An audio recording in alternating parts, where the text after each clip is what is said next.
Now with the K1 media, supposedly it's gonna house the young and more efficient bacteria. What's up guys, it's Hugh with prolificbreed. Welcome back to the channel.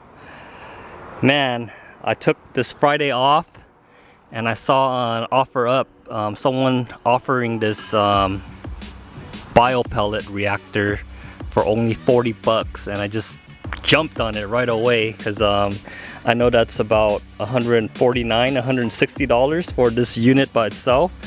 So I think it's a huge score for $40. I drove like 20 something miles out to get it in San Bernardino, California. So I got it, and then now it's in my possession. I'm gonna somehow rig it up to the sump, and I'm hoping to run K1 filter media in there.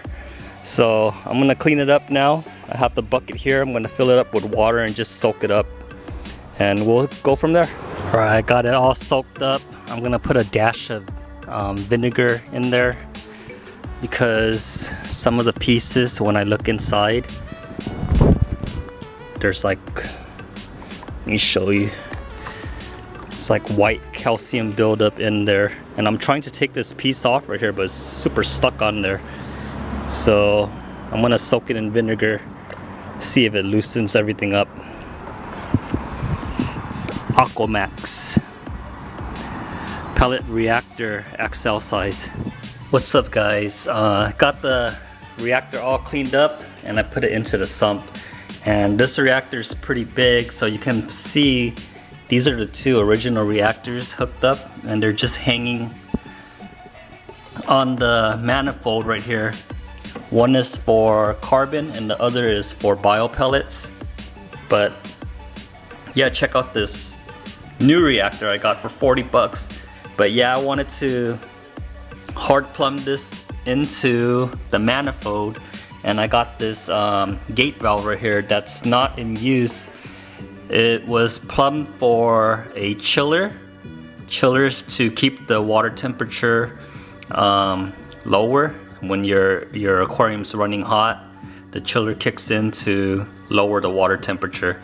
But I'm not gonna run a chiller for my setup, so I want to hard plumb this reactor into this existing gate valve.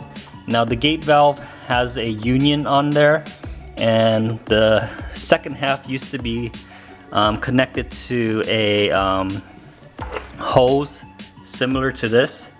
Just plug in a hose, but I went out and bought another union so I could use the other half. This half I can PVC glue on some piping and somehow get water from this area to the center of the reactor right here. So I have just mocking up some things right now, and this is some sprinkler piping. It's the same color as the elbow right here, but it's threaded. Thread fits in. So I'm gonna cut this to size and get an elbow and run it down just like this right here. Now all of the piping in here was bought from bulk reef supply, and that's how you get gray elbows and blue pipes and things like that. But I didn't want to put in an order with bulk reef supply because it's gonna take about a week to get to me. So I bought regular elbows. It's much cheaper at Home Depot. It's like 10 of them for only $2. And I went out and bought this Rust-Oleum dark gray color. Judging from the cap right here, it's pretty much a match.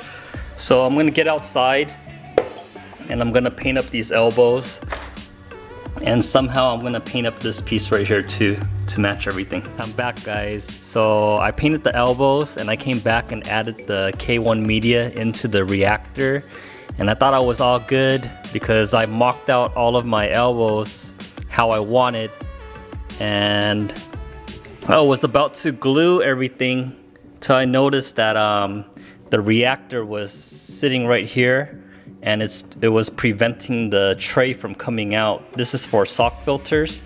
So yeah, I had to scrap all of my elbow plans and go back to Home Depot.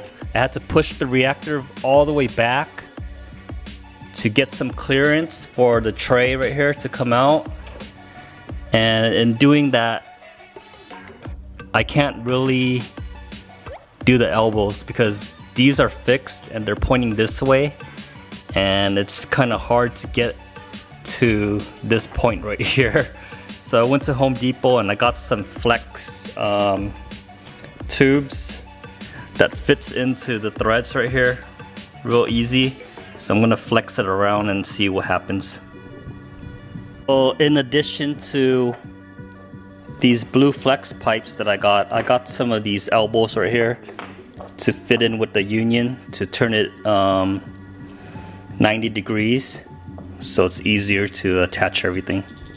So this is what I have so far. I originally had the reactor pushed out a little bit to allow me to have room to kind of hard plumb everything, but I noticed that this tray was getting blocked. The tray is for sock filters, so I need to pull it in and out to clean out the socks every week. And I have some media cups coming in, but since I noticed it was blocking that tray, I had to push it back. And in pushing it back, I didn't have enough clearance to work with this elbow right here and hard plumbing the PVC to the union and back right here. So as a last resort, thank God Home Depot has these flexible tubes in the sprinkler section, and thank God again that the flexible tube is able to thread into this elbow right here. So you can see it's just threaded in, and I found an adapter to glue to the union with the same threads, so it's threaded in on the other end as well. So this hose right here loops around and it's gonna just feed water into this reactor. The return line, instead of using the flimsy hose, I just used the regular PVC, and I had some blue PVC laying around. Now with the K1 media, supposedly it's gonna house the young and more efficient bacteria, and as it tumbles, it's gonna knock out the old bacteria that doesn't consume the nitrates as efficiently. I'm hoping this reactor with the K1 filter keeps everything in balance for me. I'm still waiting for media bags and my media. I'm gonna stuff it all around behind and just pack up this sump with media to create beneficial bacteria to consume all of the nitrates. But yeah, check it out. I threw in my skimmer. I bought this secondhand and I got a really good deal for it. It's probably oversized for this sump, but I got a good deal. Bought it through LFS. I heard Quantum was a good brand, so I went with it because my friend runs the same skimmer. He has the exact same one and a smaller one, and he has no complaints about it. So I just went with his experience and his satisfaction in the product. So I got this Nios Quantum. I forgot the exact model number, but I think it's 160 or something like that. I'm gonna plumb that return pipe that's supposed to run bio pellets. I'm gonna plumb that return pipe to the intake hole right there. So it's just gonna skim out all of the bad stuff that the pellet's gonna release. Now I have everything standing on some undergravel filters. I'm still waiting for my bio media, which I'm gonna use pond matrix and some media bags. Once those are in, I'm gonna just stuff all of the back end with bio media. I'm pretty excited to just start this whole tank, but I'm gonna leave the country sometime next week, so I'm not gonna turn anything on until I'm back. I'm just paranoid like that. So yeah, be sure to like, comment, and subscribe to get future updates on this tank. We're just only at the beginning. I'm excited for the next month. I'll catch you guys on the next one. Bye.